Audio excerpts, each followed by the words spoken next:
हर हर महादेव। स्वागत है आप सभी का शिव पुराण के इस नए अध्याय में। शिव पुराण के पिछले सारे अध्याय चैनल पर अपलोड कर दिए गए हैं।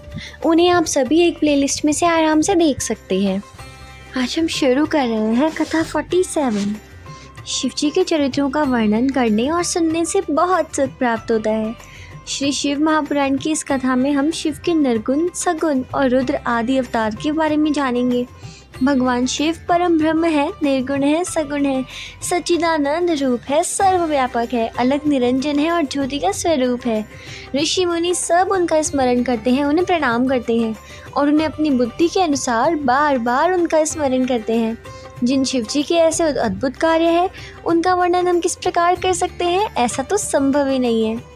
वेद का कथन है कि ऐसे निर्गुण रूप शिव जी ने सगुण रूप धारण करके संसार में बहुत सारे चरित्र दिखाए और परम शक्ति ने भी उनके साथ अवतार लेकर भक्तों के मनोरथों को पूरा किया। जिस समय विष्णु ने ब्रह्मा जी को प्रकट किया उस समय शिव जी ने उन्हें वरदान देने के लिए आए थे। तब विष्णु जी ने उनसे ये मांगा कि आप कृपा करके एक अवतार ग्रहण कर लो। ये सुनकर शिव जी ने उसी समय विष्णु जी से ये कहा कि समय के अनुसार हम अवतार ले लेंगे। उस समय हमारा नाम होगा रुद्र। हमारा वो अवतार रुद्र अवतार देवताओं के सारे दुखों को दूर करेगा और तुम्हें हर समय सहायता प्रदान करेगा। इतना कहकर शिव जी अंतर्ध्यान हो गए। उसके बाद हुई रुद्र की उत्पत्ति। वे रुद्र नामधारी सदाशिव कैलाश पर्वत पर रहते हैं और सारे प्रकारों की नील लीलाएं करते हैं और अपने भक्तों को बहुत आनंद पहुंचाते हैं। वो अपनी शक्ति के साथ विहार करते हैं तथा संपूर्ण उपाधियों से रहित है।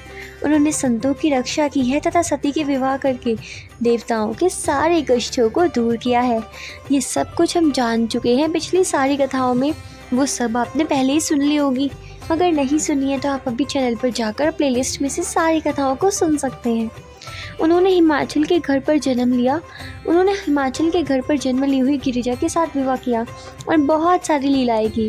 उन्होंने स्कंद का अवतार लेकर तारकासुर का संहार किया। उसके बाद अंधक, त्रिपुर, जलंधर को नष्ट किया और अपने भक्तों को बहुत सुख पहुंचाया। उन्होंने बहुत प्रकार के ऐसे चरित्र किए जिनमें देवताओं का अहंकार नष्ट कर दिया। ब्रह्मा, विष्णु, देवता, सिद्ध, मुनि आदि संसार के सभी प्राणी उन्हीं के ही तो सेवक है। रुद्र शिव जी के पहले अवतार है। उनका नाम, स्वरूप, चित्र आदि सब भगवान शिव के जैसे ही तो है।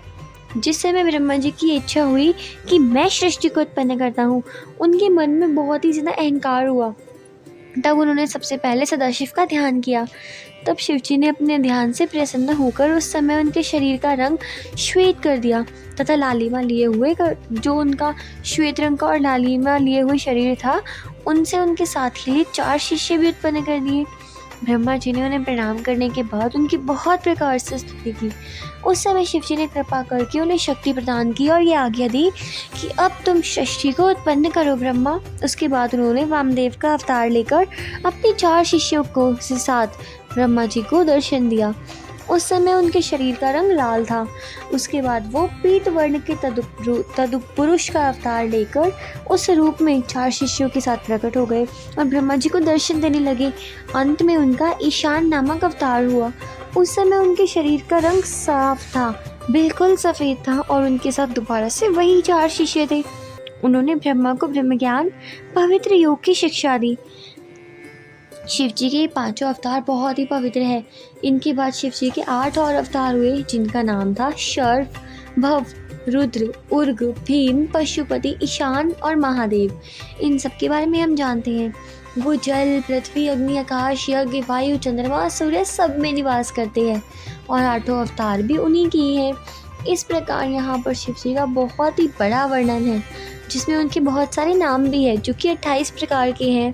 वो ये हैं: श्वेत, सुताह, सुत्रोध, केकंठ, शाक्य, युगाक्ष, जयशिंगन्य, धादिवाहन, ऋषभ, भृंग, तप, अग्नि, बाल, गौतम, वेदशिरा, धेनुकर्ण, गुहबाल, शिखंडी, जटामाली, अट्ठास, दाहक, लांगली, श्वेत त्रिशूल, दंडी, मुंडेश्वर, सोमशूर्मा, लंककेश और सहिष्णु। इस प्रकार शिव जी के नंदेश्वर अवतार की कथा इस प्रकार है जो हम आगे जानेंगे। जब शिलाद मुनि ने बहुत तपस्या की, उस समय शिव जी ने उन्हें दर्शन देकर वरदान मांगने के लिए कहा। तब उन्होंने उनसे वरदान मांगा कि हे प्रभु, आप मुझे एक ऐसा पुत्र दो जो कभी मृत्यु को प्राप्त ना हो। तब शिव जी ने एक अस्तु कह दिया और उसके बाद नंदी का अवतार धारण कर लिया और शिलाद की मनोकामनाओं को पूरा किया। इसके बाद जब ब्रह्मा जी और विष्णु जी में विवाद हुआ, उस समय भगवान सदाशिव भैरव का अवतार लेकर उनके पास आए और उनके झगड़े को ख़त्म किया। उस समय भगवान सदाशिव अपना पुत्र विचार कर ब्रह्मा जी की जब निंदा करने लगे, यानी कि जब ब्रह्मा जी भगवान शिव को अपना पुत्र जानकर उनकी निंदा करने लगे, अहंकार से बातें करने लगे, तब शिव जी को बहुत गुस्सा आया और उन्होंने उनके 5वें मस्तक को काट दिया। इसके बाद उन्होंने वीरभद्र नामक अवतार लेकर तीनों लोकों में इस बात को प्रसिद्ध किया कि जो लोग भी शिव जी के विरोधी होंगे उनको सपने में भी कोई खुशी नहीं मिलेगी, हमेशा परेशान रहेंगे।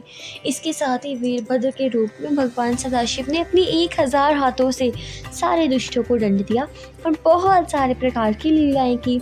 उसके बाद जब विष्णु जी ने नृसिंह का अवतार लेकर हिरण्यकश्यप को मारा था और अत्यंत क्रोध और अहंकार किया था कि देखो अब मैं तो कुछ भी कर सकता हूँ, उस समय देवताओं की प्रार्थना सुनने के बाद शिव जी ने शरभ नामक अवतार लेकर नृसिंह के मद को नष्ट किया था और उसके बाद से ही शिव जी का नाम हर हुआ।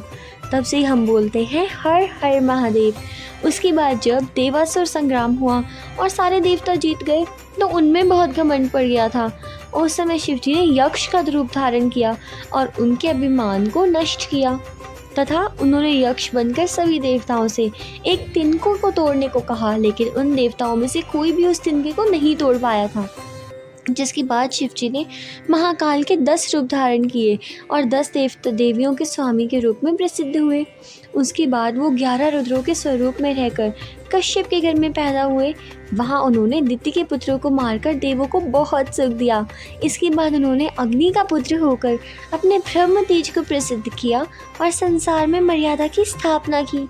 फिर उन्होंने विश्वानर के तप से प्रसन्न होकर उसके यहाँ जन्म ले लिया और उसके बाद उन्होंने अंत में कालीहार पर विजय प्राप्त की। इसके बाद भी भगवान सदाशिव ने प्रहलाद मुनि का अवतार लेकर विष्णु जी के अहंकार को नष्ट किया। उसके बाद अवधूत बनकर इंद्र के अभिमान को तोड़ा। राम जी के मनोरथों को पूरा करने के लिए उन्होंने हनुमान का रूप धारण किया और उसके बाद कैसे उन्होंने लक्ष्मण के प्राणों को बचाया ये तो सभी जानते हैं।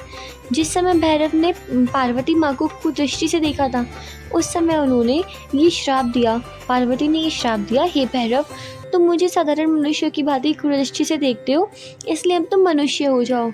उस समय भैरव ने भी गिरिजा को ही श्राप दिया था कि जिस तरह मेरी तरह मनुष्य बनोगी तुम भी, और तुम्हारे पुत्र के रूप में मैं जन्म लूँगा। इस कारण शिव जी ने पृथ्वी पर दोबारा से अवतार लिया। उस समय गिरिजा का नाम शारदा हुआ और शिव जी का नाम महेश हुआ। महानंदा नाम की वैश्या ने शिव जी की बहुत भक्ति की। तब शिव जी ने वैश्य का रूप धारण करके उसके सारे दुखों को दूर किया और उसके बाद भद्रायुष नामक एक राजा ऋषभ नामक मुनि का शिष्य था तथा शिव जी उनके परम भक्त थे। शिव जी उनके समीप पहुंचकर ब्राह्मण बनकर पहुंचे, उनके सारे कष्टों को दूर किया। इस तरह हमें यहाँ पर शिव जी के बारे में बहुत सारी कथाएं मिलती है। इस कथा 47 में हम शिव जी की बहुत सारी लीलाओं के बारे में जानते हैं, जिनसे हमें पता चलता है कि शिव जी ने बहुत सारे जन्म लिए और हमेशा अपने भक्तों की किस तरह से मदद की। उन्होंने अधर्म का नाश किया, अद्वैत और संन्यास मत का प्रचार किया, सूर्य में ज्योतिर्लिंग स्थापित किया। इस तरह शिव जी की बातों को सुनने से और कहने से बहुत सुख मिलता है। और इसके साथ ही ये सारी कथा थी शिव जी के सारे जितने भी अवतार थे उनके संक्षेप में। और यहाँ पर हमारी कथा 47 समाप्त होती है। अब हम शुरू कर रहे हैं कथा 48। श्री शिव महापुराण की इस कथा में हम देखेंगे कि शिव जी के कैलाशवासी महेश अवतार का वर्णन क्या था। वेदों में लिखा है कि कैलाश में रहने वाले महेश भगवान सदाशिव के पूरे अवतार हैं और अपने सगुण रूप में उन्होंने बहुत सारी लीलाएं की है और उनके बारे में हम यहाँ जानेंगे। ब्रह्मा और विष्णु जी को शिव जी ने ही उत्पन्न किया था। जिस समय उन्होंने ब्रह्मा जी और विष्णु जी को उत्पन्न किया, उसके बाद उन्हें ये आज्ञा दी कि आप जाओ संसार की उत्पत्ति करो और आप जाकर संसार का पालन करो। उस समय दोनों ने शिव जी से कहा कि हे प्रभु, आप भी अवतार लेकर प्रलय का कार्य स्वयं कर लेना। ये सुनकर शिव जी ने ब्रह्मा जी की बाहों को बीच के भाग से अंश के रूप में अवतार लिया। ये हमने जाना था शुरुआती कहानियों में। शिव जी के उस अवतार का नाम महेश हुआ और उसके बाद से ही वो कैलाश पर्वत पर रहने लगे। शिव जी और महेश में किसी भी प्रकार का कोई भी अंतर नहीं है, वो दोनों एक ही है। वो पापों से रहित है और परम दयालु है, सबकी मदद करते हैं। उनके करोड़ों पापी भक्त हैं, उनको भी उन्होंने आराम से मुक्ति दे दी, आराम से क्षमा कर दिया। इस तरह ही शिव जी बहुत ही ज़्यादा दयालु है। अगर आप एक बार भी उनकी पूजा करते हो तो वो उसे हमेशा के लिए याद रखेंगे। जब उन्होंने क्रोधित होकर स्वयं को श्राप दिलवाया, उसकी कथा जानते हैं। जब उन्होंने क्रोधित देकर खुद को श्राप दिलवा लिया था, तभी से संसार में शिवलिंगों की पूजा प्रचलित हुई थी। ये भी आपको पता है। काशी के राजा की सुंदरी नामक एक पुत्री थी। उसने शिवालय में झाड़ू दिया करती थी, इसलिए उसे मुक्ति प्राप्त हो गई। शिव जी ने एक बहुत ही बड़े चोर को अपनी कृपा से तार दिया था। रावण को तीनों लोकों का राज्य प्रदान किया था। जिस समय रावणों ने ब्राह्मणों को दुख देना शुरू किया, उस समय शिव जी ने रावण से अपने तेज को वापस ले लिया और उसके बाद से ही रावण का पतन शुरू हो गया। और उसके बाद रामचंद्र जी ने अपने एक बाण से रावण को मार दिया। वही शिव जी ने राजा श्वेत के निमित्त काल का नाश किया और राजा शाहद्रक से उसकी पत्नी भुक्ति का प्रदान किया और तीनों लोकों में पंचाक्षर मंत्र की स्थापना की। इस तरह शिव जी ने अपनी दया से बहुत सारी स्त्रियों को भी मुक्त किया है। यहाँ जानने वाली बात यह है कि इंद्रसेन और श्री गर्भ ने त्रयोदशी यानी कि 13 के दिन प्रदोष व्रत करके शिव जी की कृपा द्वारा मुक्ति प्राप्त की और उसके बाद अपने इसी व्रत के द्वारा धर्मगुप्त को भी मुक्त कर दिया। इस प्रकार शिव जी का सिर्फ एक व्रत रखने से उन सभी को मोक्ष मिल गया था।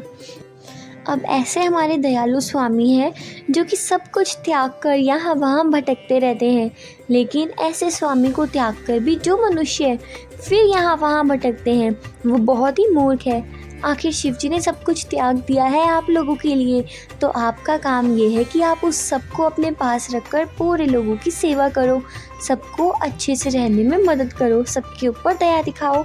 वेदों में लिखा है कि कैलाश में रहने वाले महेश भगवान सदाशिव के पूर्ण अवतार है और उनकी पूजा करना ही सर्वश्रेष्ठ है।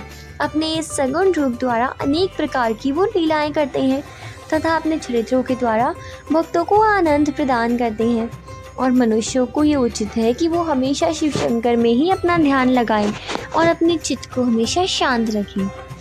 तो इस तरह हमारी आज की कथा यहाँ पर समाप्त होती है। हर हर महादेव, ओम नमः शिवाय। हमारी आज की कथा में हमने संक्षेप में शिव जी के सारे अवतारों के बारे में जाना, उन्होंने किसके साथ क्या लीला की, ये सब भी हमने संक्षेप में जाना। आखिर अगर हम दोबारा पूरी शिव पुराण की शुरुआत में जाएं तो ये सब हम शुरू से ही पढ़ते आ रहे हैं, लेकिन अगर आपने उस पर ध्यान नहीं दिया है तो सिर्फ आपको ये वाली 2 कथाएँ सुनकर ही उसका पूरा फल मिल जाता है। तो उम्मीद करते हैं आपको ये वीडियो अच्छा लगा होगा। अगर आपको आज की कथाएं अच्छी लगी तो जल्दी से वीडियो लाइक कर दीजिए, साथ ही कमेंट में हर हर महादेव लिख दीजिए और अब आप हमें बताइए कि आपने इस पूरे चैनल को पिछले सावन के पूरे महीने में फॉलो किया या नहीं किया। अब जैसे जैसे सावन का समापन नज़दीक आ रहा है उसके साथ ही हम इस शिव पुराण का भी समापन करेंगे, तो उसके लिए भी आप हमारे चैनल को सब्सक्राइब कर लीजिएगा और बेल नोटिफिकेशन को ऑन कर लीजिएगा। तो मिलते हैं आपसे अगले अध्याय में, तब तक के लिए हर हर महादेव।